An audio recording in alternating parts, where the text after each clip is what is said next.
So what is it that makes a really fantastic board game? You have to have good mechanics, of course, and it has to be fun to play, with a little bit of depth. That feeling that you have agency, and your choices are powerful. A good theme helps too, although it's not entirely necessary. But the best board games have something special. Their rules and mechanics are elegantly woven to give the game a sense of character, of identity. They tell stories.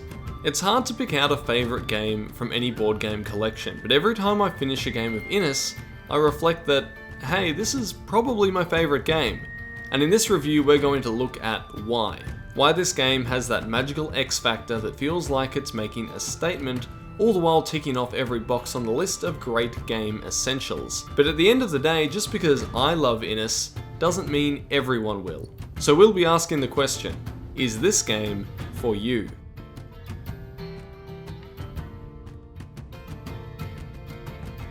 Innis is primarily an area control game for 2 to 4 players, with a wonderfully realised Celtic Irish theme. The win conditions are pretty straightforward, but there are 3 of them. The first one is that you can have clans, that's these little plastic models, each one is a clan, in a total of 6 territories, and territories are the tiles. The second win condition is if you have clans in territories that have a total of 6 sanctuaries. And the final condition is being chieftain over 6 or more opposing clans. Now you are the chieftain of a territory if you have the most clans in that territory. So if I had 5 clans in the mountains and another player had 4 clans there, but in the iron mine I have 3 clans and another player has 2 clans, I would then be chieftain over 6 opposing clans and meet this victory condition.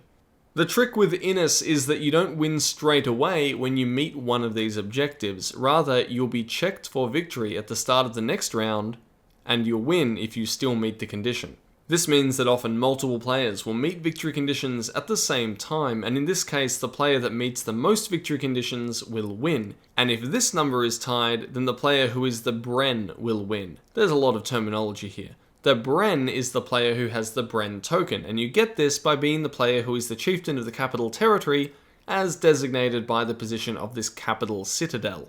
So that's how you win Innis. Let's look at how you play. Innis is divided into 2 phases each round. In the assembly phase, the players are checked for victory, the Bren is assigned, and the turn order might change. Action cards are also handed out.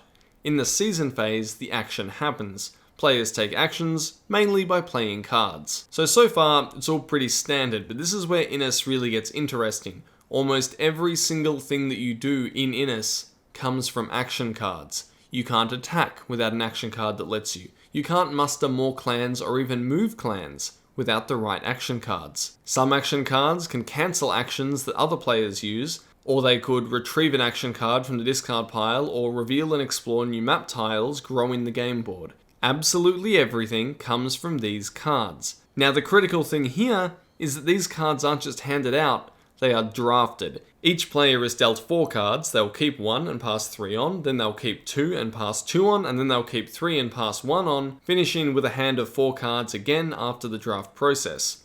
It's simple, but it works brilliantly. You have to make highly meaningful choices in this phase. Do you keep a card because it helps your particular situation, or do you hate pick something so that the person to your right doesn't get too close to a victory condition? Now this of course starts slow as everyone reads the cards, but there isn't really that many, only 17 for a 4-player game or 13 for a 3-player game, and you do this draft in every single assembly phase. So after a few rounds, everyone knows what the cards do, and it really starts to flow rapidly. During the action phase, players take their actions in turn order, starting with the Bren. You can play a card, pass, or claim a pretender token so that you will then be checked for victory in the next assembly phase if you meet one of the 3 victory conditions. Now when you pass, unlike many other games, you don't lose subsequent turns. You get to go again when the turn comes back around. This is a great strategy to let you take lots of turns when everyone else is out of actions, so that you can make big plays for victory conditions without letting your opponents counterplay you. However, when all players have passed in succession, the season, and thus the round, ends, and all green cards are sent back to the deck and a new assembly phase begins. Again, difficult choices baked into every element of your turn, and these choices are meaningful. And just when you think Innis is running out of cool ways of doing things, we have clashes, which is the game's way of kind of handling combat.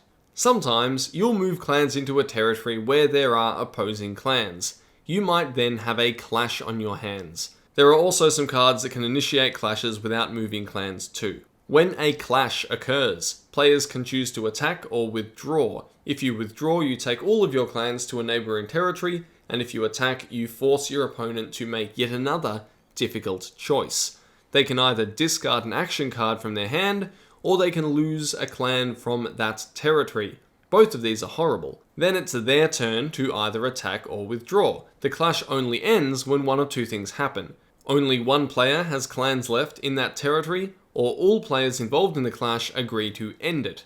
That's right, this is a game of Celtic civilization, so of course different and rival clans can coexist peacefully in the same territory if they so choose. At any time, everyone can choose to stop fighting. Now I really love it watching first time players get into their first clash. It's wonderful to watch. They move onto a territory with a bunch of clans ready to wipe off a handful of defenders. They attack, and instead of losing a clan, the defending player discards an action card. Then the defending player attacks back, and the first player decides to lose a clan. And then they look at, well, usually me, because I've been the one explaining the rules, and they say, okay, we've clashed, what now? And I say, well, the clash isn't finished, go again.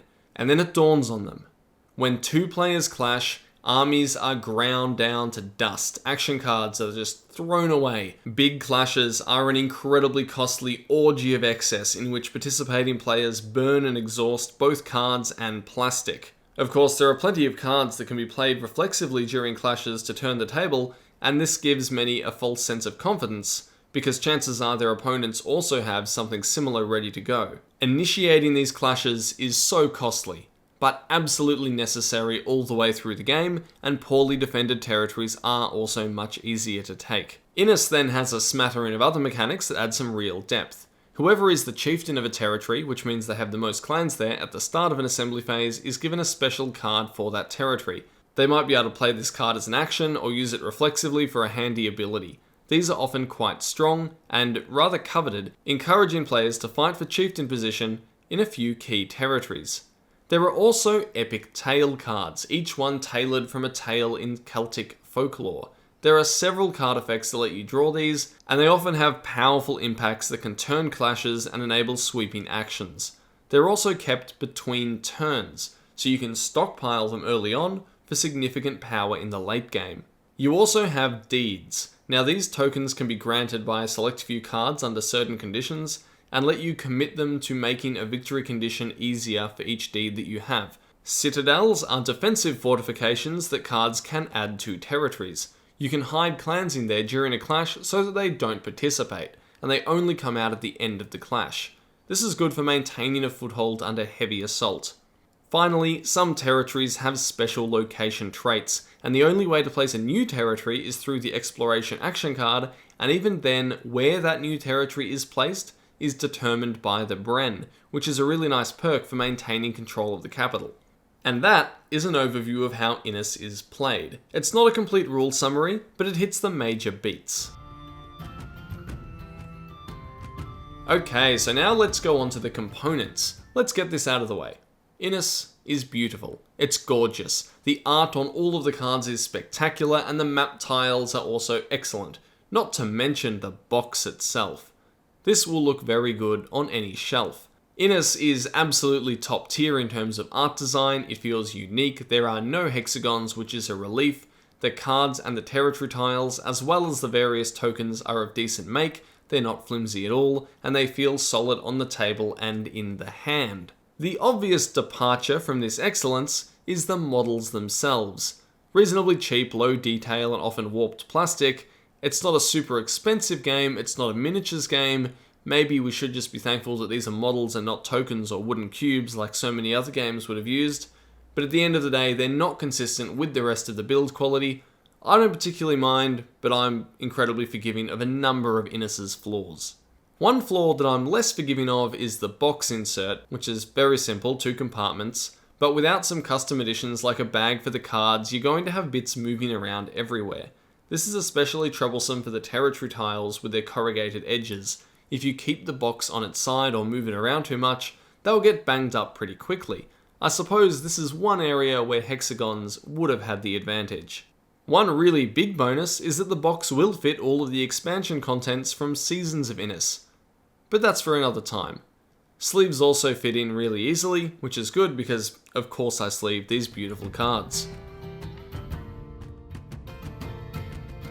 So this section seems a bit redundant because I've been raving about Innis all the way through, but Innis is a great game and it has meaningful decisions at every single turn. The way the drafting system for actions works also means that players who have had their clans wiped almost entirely off the board can make significant comebacks if they play their moves carefully. Innis allows players to win using smart strategy and timing, but it's also not so meaty that it prevents new players from participating. The luck factor here is also very low, which I like a lot.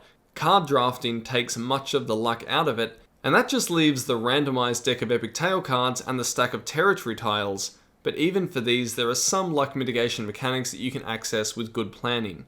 So it's gorgeous, it plays well, it's fun, but I think Innis is one of those rare games that transcends the sum of its parts.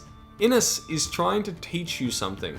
You feel it during a clash, when petty egos lay mighty clans low.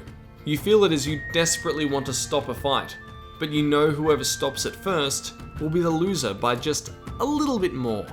You feel it when every turn someone claims victory, but it's torn away from them before it's confirmed in the assembly phase. Innis is a game that abhors violence. It makes it feel excessive, wasteful, and absurd. But it still makes it absolutely necessary. Weighing up choices in this environment makes each decision at every stage feel vital, and that makes for an excellent game. I could go on and on about how the game phases actually feel like you are flowing through seasons of the year, and the theme of bickering clans is perfectly realised through gameplay mechanics, or how the rulebook has a little entry on the story behind each Epic Tale card. But I've been putting this next bit off, and we really do have to get to it.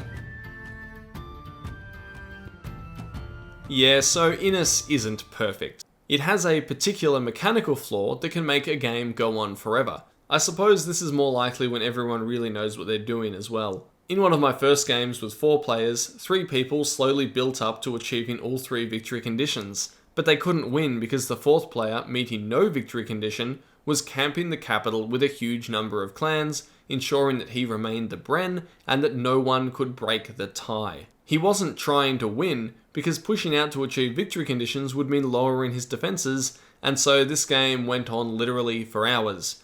Now, I love Innis, but it's not supposed to be a super advanced 4x strategy game. I've got something else for that itch. Now, there are workarounds to this kind of situation, like little alliances, or passing turn after turn and then doing all your actions late in the season, but this stuff can happen. It's rare, but it is possible for a back and forth of victory conditions to make it very difficult for someone to secure that necessary win margin for long enough to actually end the game. Despite the fact that this cannot happen in 2-player games, I rarely get the urge to play 2-player games of Innis.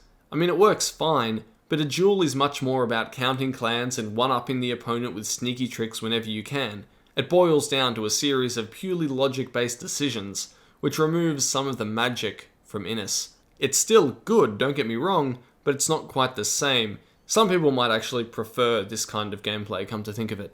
Finally, the first few rounds are incredibly disorienting for new players. Between reading all of the cards and slowing things down while drafting, remembering the 3 victory conditions, and then checking that opponents are not sneaking towards one early, and then they have to understand what they should be actually doing tactically early game, which isn't clear, well, it's a bit confusing. By the end of round 3, almost everyone has got it. They know what they're doing.